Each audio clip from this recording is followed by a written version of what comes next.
Hi guys, मेरा नाम है अक्षत और आज हम रिकॉर्ड कर रहे हैं एक पॉडकास्ट महाभारत के उन वीरों के बारे में जिनको युद्ध करने से ही रोक दिया गया।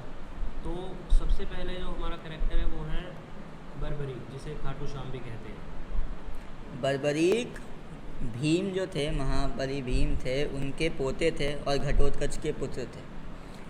तो इन्हें रोका इसलिए गया क्योंकि ये इतने शक्तिशाली थे कि ये 1 मिनट के अंदर ही पूरे का पूरा युद्ध समाप्त कर देते अकेले।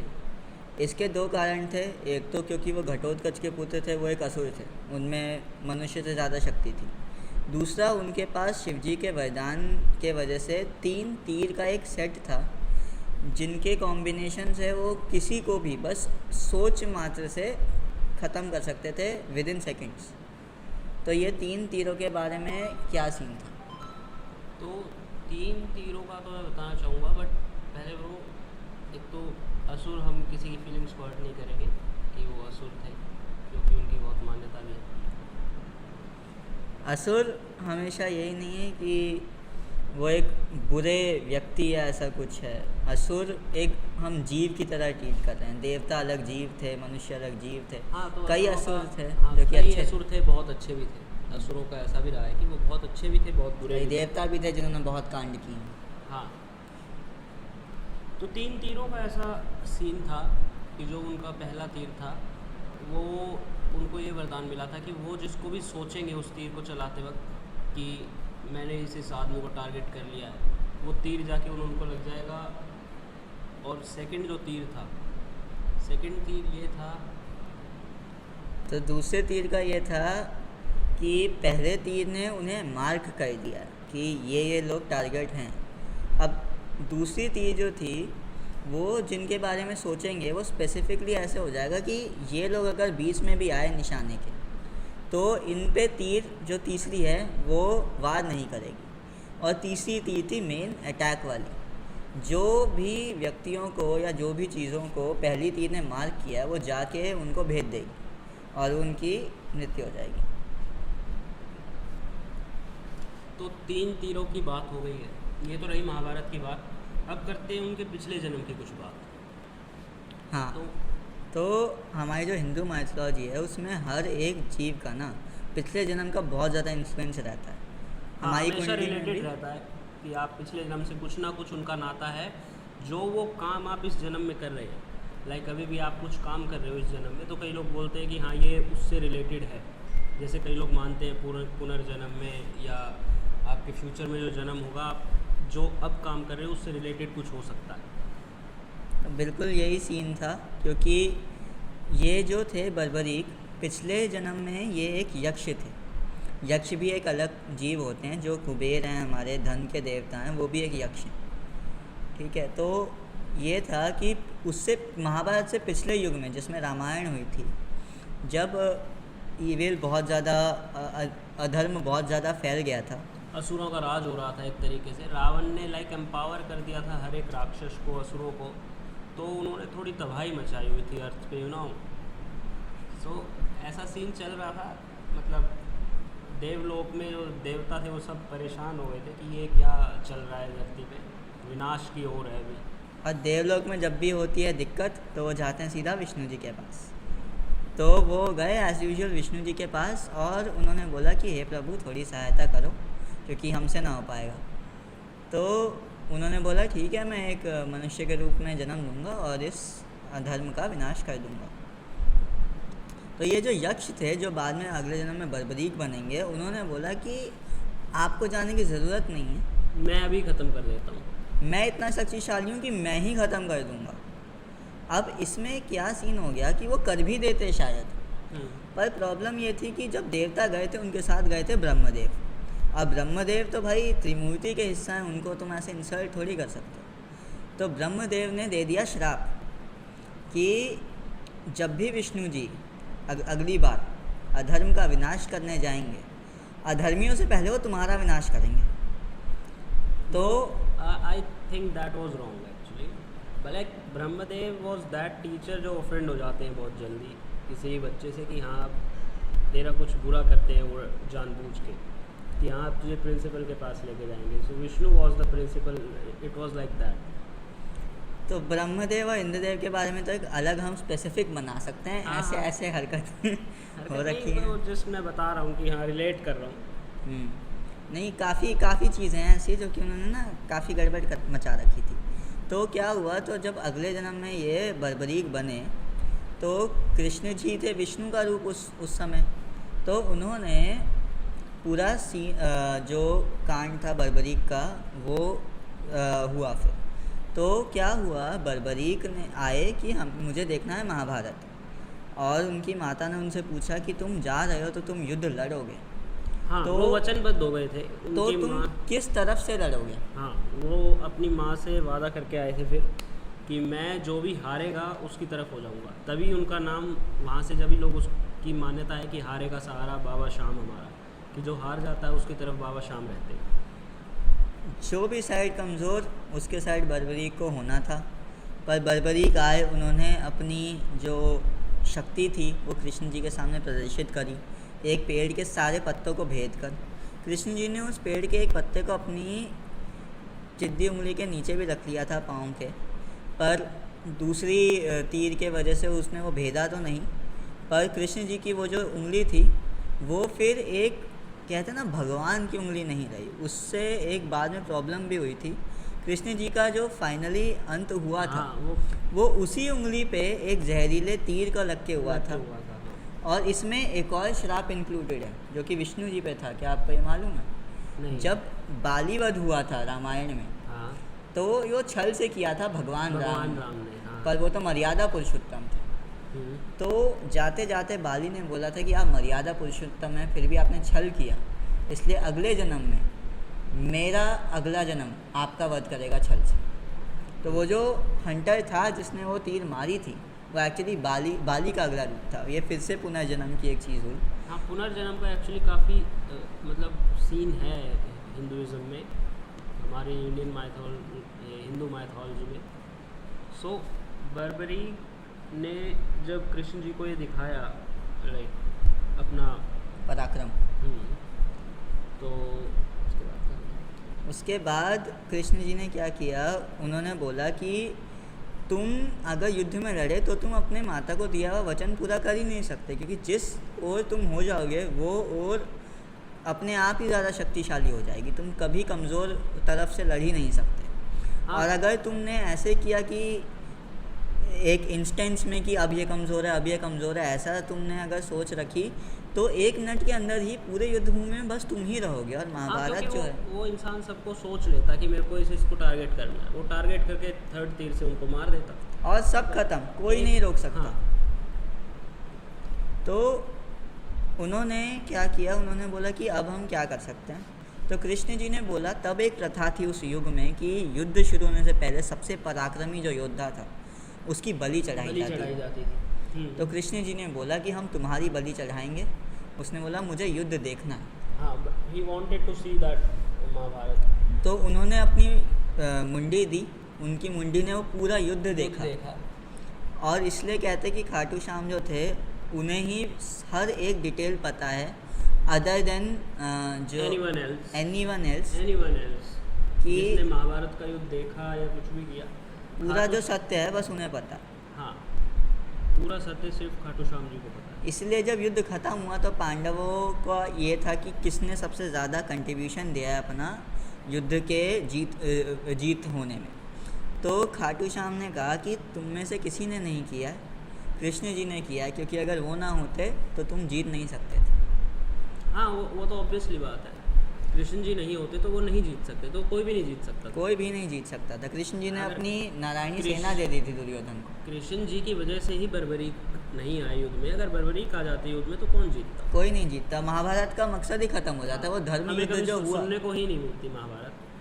आपको वो 1 मिनट का युद्ध होता, वर्ल्ड का शॉर्टेस्ट युद्ध हो जाता, फिर की हिस्ट्री का शॉर्टेस्ट युद्ध बहुत महाभारत। उसको कहते हैं, मैं ऐसा कह रहा हूँ, आया बंदा सबको मार कर चला गया, कोई दिक्कत ही नहीं, उसको कोई दिक्कत नहीं होती। तो अब जो हैं, अब खाटू श्याम बहुत पूजनीय हैं, क्योंकि एक हाँ, आजकल बहुत ही ज़्यादा मान्यता हो गई है दिल्ली एनसीआर के लोगों की। आप देखेंगे रैलियाँ निकलती मिलेगी, बड़े बड़े झंडे लेके वो जाते हैं खाटू श्याम में। बहुत ज़्यादा सिंगर्स भी हैं, काफ़ी वो गाने गाते हैं श्याम बाबा के लिए। ने लिटरली भगवान माना जाता है, इससे ज़्यादा इज्जत नहीं दी जा सकती है किसी भी जीव को। किसी भी इंसान, किसी भी चीज़ को। तो अब ये हो गए बर्बरीक, पर महाभारत बहुत ही बड़ा युद्ध था, उसमें सब लोग इन्वॉल्व थे और ऐसे और भी कुछ कैरेक्टर्स हैं बर्बरीक के अलावा जो उस समय इतने शक्तिशाली थे कि उन्हें बोला गया कि तुम मत ही लड़ो। उन्हें तो हाँ, बस हाँ। सीधा सीधा बोल दिया कि आप मत लड़ो। आप मत लड़ो। आपको पता नहीं होगा बट हनुमान जी का भी रेफरेंस है महाभारत में, बहुत कम लोगों को पता है। हनुमान जी का इंट्रोडक्शन हुआ भीम की आर्क से। बट उसकी बात किसी और दिन किसी और पॉडकास्ट में करेंगे, अच्छा, जब हम डिस्कस करेंगे उस फाइट सीन को। उन्होंने पूरा अहंकार तोड़ा था, इस चीज़ के बारे में ज़रूर बात होगी बाद में। होगी।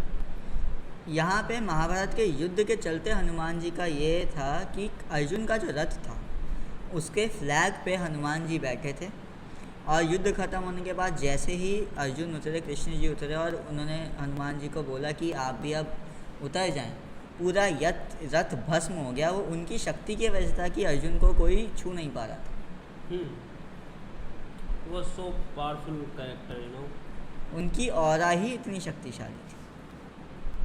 तो हनुमान जी इतने शक्तिशाली थे कि वो अगर उंगली तक रख देते ना युद्ध भूमि में अपनी एक पूरी शक्ति से, तो वैसे ही सारे ख़त्म हो जाते। वो पिछले युग के भगवान थे। हाँ, हनुमान जी के बारे में तो कहा भी जाता है, आपने देखा होगा हनुमान में कितनी ताकत थी हनुमान जी के अंदर।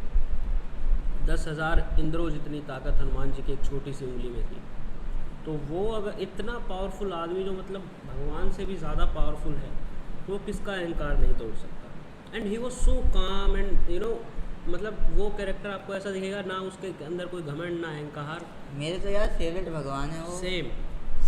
जन्म से मैंने बचपन से जब तक भगवान पता भी नहीं थे उनको ज़रूर पूजा है मैंने। हनुमान जी को तो मतलब आपको वैसा बनने की कोशिश करनी चाहिए कि आपके पास पावर है। लोगों के पास आजकल पावर होती है, पैसा होता है, उनको अंदर घमंड आ जाता है। उनके अंदर कोई घमंड नहीं था। बड़े प्यार से बात करना, बहुत शांति के साथ रहना, and he was so controlled. एक और बहुत इंटरेस्टिंग फैक्ट है उनके बारे में, डिटेल में किसी और दिन उसमें बात होगी, पर बस 2 ही भगवान हैं पूरे हिंदू माइथोलॉजी में जिनके पास सारी की सारी शक्तियाँ, जिनको अष्ट सिद्धि और नवनिधि कहते हैं। बस गणेश जी और हनुमान जी में वो सारे गुण हैं जो उन्हें कंप्लीट भगवान बनाते हैं। गणेश जी वॉज ऑल्सो आदिदेव, उनको कोई नहीं हरा सकता। तो अब आते हैं हम भगवानों से हटकर एक ऐसे उन पे जिनके बारे में लोगों ने ज़्यादा सुना ही नहीं है, जो थे कृष्ण के बड़े बेटे, सबसे पहले पुत्र Pradyumna. Yes, he was Pradyumna. वो जो थे उनकी कहानियाँ बहुत इंटरेस्टिंग।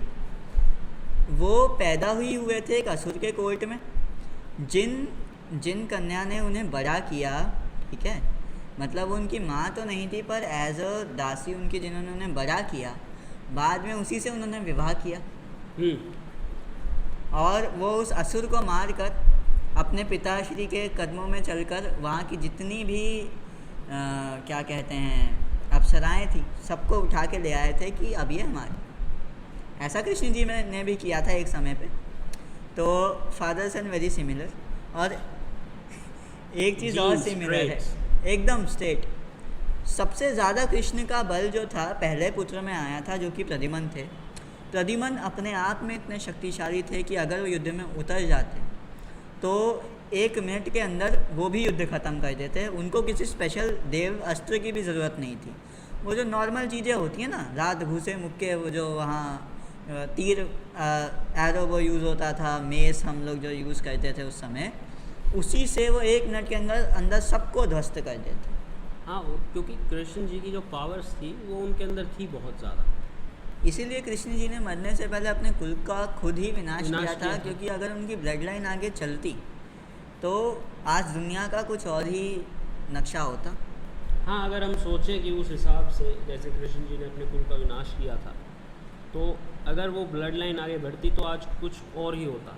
क्योंकि ऐसा नहीं होता कि हर एक इंसान है और वो बहुत ही अच्छा है तो उसका बच्चा भी अच्छा होगा, या उसके जो आने वाली जनरेशन है वो अच्छी ही होगी। किसी के अंदर घमंड, ईर्ष्या, जेलसी, हर एक तरह का भाव होता है, ठीक है, और वो कभी भी आ सकता है। ये देवों में भी रहा है, जैसे अभी हमने बात की थी ब्रह्मदेव की, उनके अंदर जेलसी थी, थोड़ा ईगो था, ये सब प्रॉब्लम्स थी उनके अंदर, बट ये सब चीज़ें हटके जो कई कैरेक्टर्स में थी वो नहीं थी ये सब चीज़ें।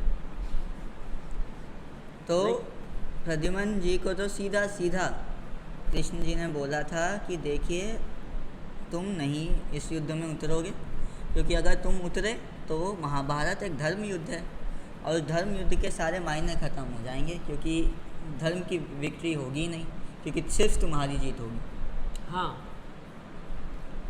तो ऐसे एक और ही कृष्ण जी से रिलेटेड बहुत ही स्ट्रॉन्ग कैरेक्टर हैं जिन्होंने खुद ही ये डिसाइड किया कि मैं नहीं उतरूँगा, वो थे बलराम। पर उनका रीज़न ये नहीं था कि वो सबसे इतने शक्तिशाली हैं इसलिए नहीं उतरेंगे। उनका थोड़ा डायलेमा था, क्या था कि भीम और दुर्योधन दोनों को ही जो गदा युद्ध है उन्होंने ही सिखाया था, दोनों उनके बहुत प्रिय शिष्य थे। तो वो कोई साइड चूज़ कर ही नहीं सकते थे। उन्होंने बोला कि मेरे लिए दोनों सेम है, मैं अगर उतरूँगा गदा यूज़ करूँगा, मेरे को इनमें से एक से सामना करना पड़ेगा, जो कि मैं नहीं करने वाला।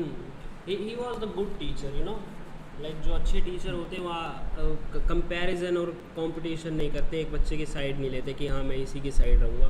जैसे कई टीचर्स का कोई बच्चा फेवरेट हो जाता है कि हाँ वो उसी की साइड लेता है, वो उसी को मार्क्स वगैरह हर एक चीज़ उसी के हिसाब से कर देता है कि हाँ ठीक है, उसको कंफर्टेबल फील हो, दूसरे बंदे को ना हो। लेकिन अगर वो दोनों को सेम चीज़ सिखा रहा है और दोनों same he like, but they were also good students of him. Balram के गुड स्टूडेंट्स थे, अगर दोनों ही गुड स्टूडेंट्स हैं तो दोनों के साथ सेम बिहेव किया उन्होंने। And he I think like ये सब चीज़ें जो हम ये सीखे हैं, ये इनसे आप सीख सकते हो। ये जो कैरेक्टर्स हैं लाइक बलराम, प्रद्युम्न एंड बर्बरीक, इनसे बहुत सारी चीज़ें ऐसी हैं जो आप सीख सकते हो, जो ट्रेट्स हैं आज की जनता में आपको देखने को नहीं मिलेंगे, वो आप इनसे सीख सकते आजकल हो। कोई बच्चा चीटिंग करता है तो कोई टीचर उसे ज़्यादा कुछ कहता नहीं अगर उसका फेवरेट है तो। उस समय जब युद्ध हुआ था लास्ट में भीम और दुर्योधन का गदा युद्ध हुआ था, तो दुर्योधन ने अपनी पूरे शरीर को लोहे का बनाया था, पर वो एक वरदान था, उसको चीटिंग नहीं कहते। भीम ने जैसे हराया, वो जंघा पे मार के हराया था, जो कि गदा युद्ध के नियमों के विपरीत था। बस एक ही थे जिन्होंने बोला कि ये विजय गलत है और मैं इसका साथ नहीं देता। उन्होंने कभी पांडवों को विजय माना ही नहीं, वो थे बलराम। उन्होंने बोला कि ये गलत तरीके से जीते हो, ये मैं नहीं मानूंगा। हाँ, और वो सही भी था। वो बिल्कुल सही था, क्योंकि जो गलत है वो है।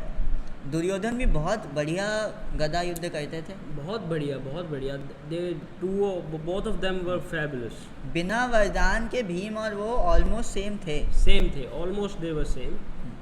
लाइक भीम का नाम इसलिए ज़्यादा लिया जाता है क्योंकि उन्होंने धर्म की रक्षा के लिए, मतलब वो इस साइड पे थे, he was a side of, मतलब वो भगवान की साइड थे, इसलिए उनका नाम बहुत ज़्यादा है कि हाँ भीम, और शक्तिशाली थे इसलिए रखा गया है। वरना अगर दोनों की पावर्स को मैं कंपेयर करूँ तो दे वर लाइक इक्विवेलेंट। देखो यही है दुनिया का सत्य, जो जीता वही सिकंदर, जो जीतता उसकी वाहवाही होती है। हाँ, दूसरा अगर 1-2 मार्क से भी पीछे रह जाता है सब उसे भूल जाता है। हाँ, true. Like all of us now know Joe Biden, no one knows जो दूसरा कौन था उसमें। हमें खुद नहीं पता। देखो कितनी गलत बात है। बहुत हम ही आज गलत ज़रूर बात है। देखेंगे ये चीज़ कि दूसरा कौन है। तो ऐसी जो चीज़ें हैं, ये महाभारत में जो योद्धा थे जो नहीं लड़ पाए, उनके पराक्रम से, उनकी कहानियों से हमें बहुत कुछ सीखने को मिल सकता है। तो हम आप सबसे यही अनुरोध करेंगे कि हमने तो थोड़ा थोड़ा बताया, आप नेट पे जाएं और इन कैरेक्टर्स के बारे में, बर्बरीक है, या प्रद्युम्न आप है, इनसे बलराम वैसे भी है। सीख ले सकते हैं। लाइक आप बर्बरीक से क्या सीख सकते हैं कि जो भी हार रहा है, मतलब आपको ना दूसरे आदमी को, लाइक उसका डाउनफॉल चल रहा है किसी का, आपको उसमें उसकी हेल्प करनी चाहिए।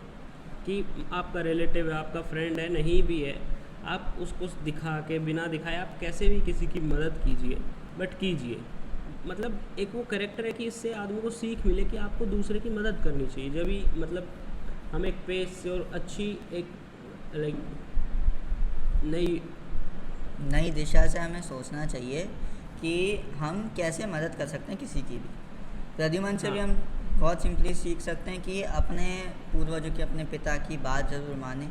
हाँ, वो कोई अपने से एक बड़ों बड़े की बात मकसद माने। के लिए बात कर रहे हैं, जो कि हमें शायद उस वक्त पता भी क्योंकि ना जो हो। आपके पेरेंट्स को आपके लाइक उनको एक्सपीरियंस है वो आपको नहीं हो सकता है, आप उनकी बात मानेंगे, आप आंख बंद करके उन पे विश्वास कर सकते हैं कि हाँ ही इज़ राइट और रॉन्ग, मतलब जो वो कह रहे हैं आप वो कर दें, ठीक है। सेम चीज़ आपको बलराम से भी सीखने को मिलेगी, लाइक कि आप सच्चाई पे रहें, कि आप सच बोलें।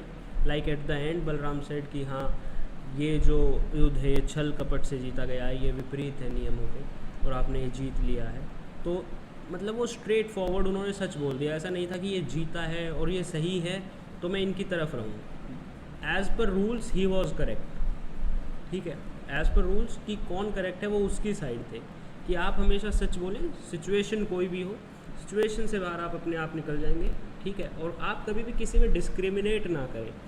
आप मान लीजिए आपके कोई दो दोस्त हैं, दो कोई भी कलीग्स हैं, फ्रेंड्स हैं, फैमिली मेम्बर्स हैं, कुछ काम कर रहे हैं और वो अपना एफर्ट्स उसमें डाल रहे हैं, तो आप उन दोनों को इक्विवेलेंट लाइक सपोर्ट करें और उनको इक्विवेलेंट ही रखें, लाइक बलराम डिड, कि हाँ उसने दोनों को सेम रखा कि ये दोनों सेम है। हाँ, तो ये आप जो अक्षत ने बोला वो एकदम सच है, एकदम डॉट टू डॉट एकदम परफेक्ट है। तो इस सब बातों पे ज़रूर गौर करें और आज के लिए हम यहीं समाप्त करते हैं। हम ये जो महाभारत के बारे में जो छल हुए, जो चीज़ें गलत हुई, उनके बारे में अगली बार थोड़ा डिटेल में बात करेंगे, तो ज़रूर सुनिएगा। बिल्कुल, धन्यवाद।